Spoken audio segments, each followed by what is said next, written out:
morning, everybody. My name is Lily Jing, and here we have Dr. Xiaoping Li. This is a great day for members of the Chinese community. It is also a great day for the larger community because a piece of Kelowna's history was soon being unveiled. More than 2 years have passed since a group of people came together and proposed the creation of a new signage to commemorate the Chinese pioneers. The idea drew support from members of the Chinese community, the Central Okanagan Foundation, the municipal and federal government. In the past 3 months, the sign committee and the Okanagan Heritage Museum worked very hard to create the content. Now, I guess many of you are curious about what you are going to see. Well, let me just say, this is somewhat like what happens at a traditional Chinese wedding. The bride is covered by a piece of red cloth. Everybody is eager to see what she looks like. And I can guarantee that she looks good. The construction of this signage and this unveiling ceremony are part of Canada 150 celebrations and jointly funded by the OCCA, federal government, Central Okanagan Foundation, and the city of Kelowna. Today, we, the Chinese community, gathered here together with our friends and local residents to celebrate Canada's 150th birthday. We believe these celebrations are not only for past, but also for current and future. OCCA is incorporated in 2010 and mainly composed of new generation of Chinese Canadian and immigrants. We contribute hundreds volunteers and thousands of work hours to make this signage possible. Also, this signage is a follow-up of BC government apology to Chinese British Columbia for historical wrongs of multiple forms to discriminatory legislation against the Chinese between 1885 and 1947. Literally, the sign was just completed, I believe it was yesterday. There were emails flying around all over the place Thursday and Friday. We weren't quite sure this was going to happen, and I'm really thankful of everybody involved who scrambled to make this happen, because this is just so important for our community. And, obviously very important during and significant that this is Canada's sesquicentennial. And we continue to see in the news how maybe there are other places in the world that don't believe that multiculturalism and being together as one united people is not the way forward, that we should be divided. But I think this is just another example that diversity and inclusion and multiculturalism wins the day every time. And I think it's also important that we recognize the people and the nationalities that helped build this country and this city. And so I am so proud of all of the groups that have made this happen today. So obviously it goes without saying what a great day this is for our city and for our country. I want to thank the Okanagan Chinese Canadian Association for creating this beautiful gateway to the park commemorating the Chinese pioneers who contributed to the early development of Kelowna and throughout BC and Canada. The association has put in countless hours and effort to create this wonderful monument of the past. The City of Kelowna was pleased to be able to match funds raised by the association for this project through the Canada 150 grant program. I know that the display panels here describe the history of Chinese settlement in Kelowna, and this monument is a proud statement about the Chinese community's important place in Kelowna's history. It was not an easy life for these early immigrants, to say the least, and the panels and the sign will describe their difficulties and their achievements. Kelowna is a city that celebrates diversity, learning from people who come from all walks of life, regardless of who they worship, the color of their skin, or who they love. So I'm very thankful and proud to be here with you to unveil this beautiful gateway, acknowledging our past and celebrating our future together. Thank you. Some 99 years ago, my mother arrived in Canada, in Vancouver, at the age of 7. She was an indentured servant. And then 88 years ago, she came to Kelowna to marry a merchant. 3 years later, her husband was murdered, and she was left as a widow with 2 young daughters under the age of 2. About 3 years later, she married my father, and she had 9 more children. So there was 11 of us, and we were all born in Kelowna's Chinatown, and we all grew up. In 1960, my dad passed away. There were still 7 children. Her struggle was very hard, but she succeeded. All 11 children are still alive today, and we're all successful. And it's because of her. When our committee set out to try and decide what we wanted to present on the sign, we thought that these were the objectives that we wished to achieve. The reasons why Chinatowns evolved in Canada, to define the boundaries of Kelowna's Chinatown, to name the buildings and its occupants as best we could, to describe and honor its inhabitants, to describe the effect that discriminatory legislation and attitudes impacted the residents and Chinatown, to state that the Chinese Canadians peacefully, lawfully worked to overcome the over 140 years of discriminatory laws and practices. Their efforts resulted in the rescinding of the offending legislation and practices, and finally receiving public apologies from the federal and the province of British Columbia governments. Arthur Lowe not only designed this beautiful roof on the sign, he also have 2 panels on the either end of the sign. One of the panels says, "To us, home is where we live and fit in." History has shown that others have made it very difficult for the Chinese to fit in, but we have persevered and we have succeeded. The other says, "Wherever we are, we happily contribute to the community." Again, history has proven this to be true. Kelowna Chinese Canadians have continued to play an important and integral part in the economic and social development of Kelowna. My name is Arthur Lowe. I am a OCCA member volunteer and also one of the persons who are invited to represent Okanagan Chinese to get the letter of apology from the BC legislature in May 2012. After receiving that important documents, we are wondering among ourselves what to do with it and how we can and where to best display it publicly in honor of our Chinese pioneers. Finally, in 2015, during a meeting in our OCCA Fuller office, we have an open discussion among ourselves. As a retired art teacher, I just grab a piece of paper and start sketching. So basically, within about 30 minutes or so, I just show everybody, is that what you mean? Is that what you want? And finally, after we all agree exactly what it should look like, and then we pass along among our members for its final approval. We have decided basically this structure should be near our old Kelowna Chinatown. During Canada 150, we as a nation are recognizing the diverse narratives that are woven into the messy cloth of the last 150 years. Today we gather on the unceded traditional territory of the Okanagan Syilx people who lived on this land for thousands of years.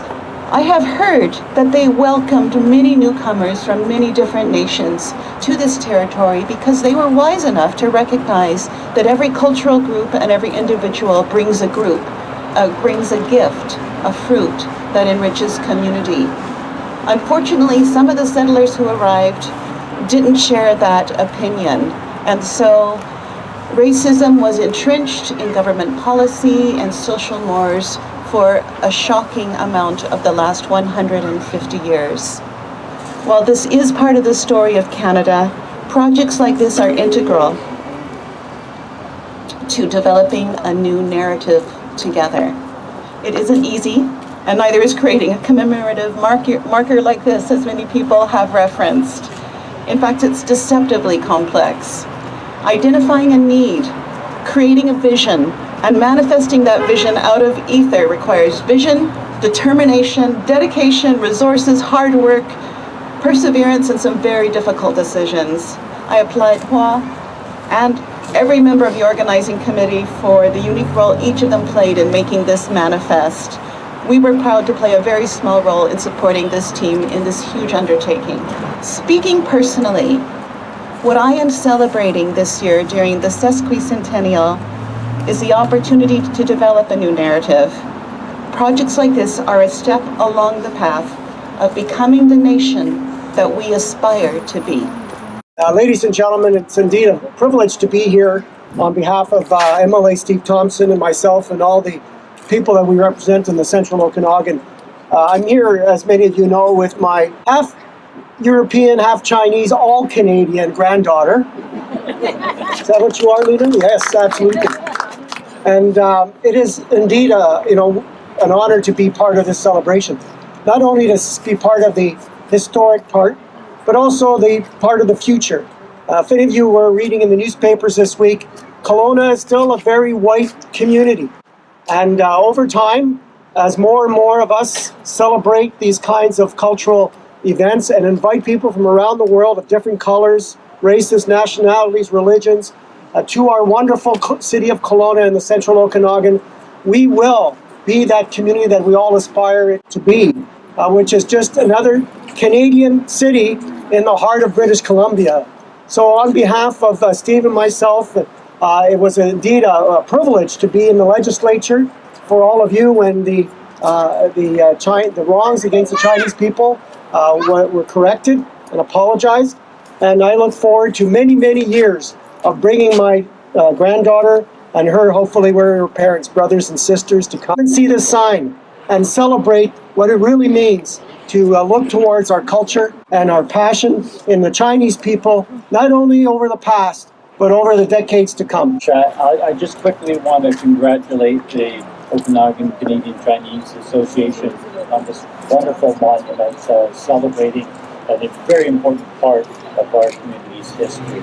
So on behalf of the Central Okanagan Foundation and our funding partners, we're delighted to be a part of that. Congratulations. May we ask Mayor Bosfriend and Town Wang to unveil the sign?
When the Chinese Exclusion Act was passed, the Prime Minister on the floor said, with this second piece of legislation, the first being the head tax, we will now see Canada as the white nation we always envisioned it to be. And I asked kids when I do presentations, who do you think that person was? The kids don't know any better. They said, Harper. But anyway, I say to them, I'll give you a hint. We built statues of him. We named schools after him. We're now putting him on the $5 bill. So still no clue? John A. Macdonald, our first Prime Minister of Canada. So from there, racism is being led by the top leaders of our country. And that's how it evolved, and it's taken like 140 years to finally, where people have grown up, we've become more educated, and it's changed. In Armstrong, Chinese were very, very productive in the sense of their contributions to agriculture. Armstrong at one point had over 500 Chinese men working during World War I because we had a dehydration plant. At the time, all of the produce was being shipped out to provide food for all the soldiers. So in Armstrong, we also had a Chinatown, but much like many of the other Chinatowns in BC, they were burnt down under mysterious circumstances. In 1922, our Chinatown was up in flames, and now only one building stands as a testament to our Chinatown. The rest is still in swampland. And all these Chinese men, despite being the laborers and the hard workers, they were not legally allowed to own land or property. They had to live in bunkhouses in poor living qualities on the farms, all belonging to Caucasian men that they worked for. So basically these Chinese men worked very, very hard for very little and could save up also very little to buy property or own their own things. And also my family too, we are one of the sole families who actually had my grandmother brought over from China, and this was very hefty as well for the head tax. So you can only imagine how much 2 head taxes would be back then. But now it's events like this that really, I think, inspire people to think about how we persevered and how we are valued and contributing members of the communities that we belong to. And I'm really appreciative for being able to speak at this event, and thank you very much.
you.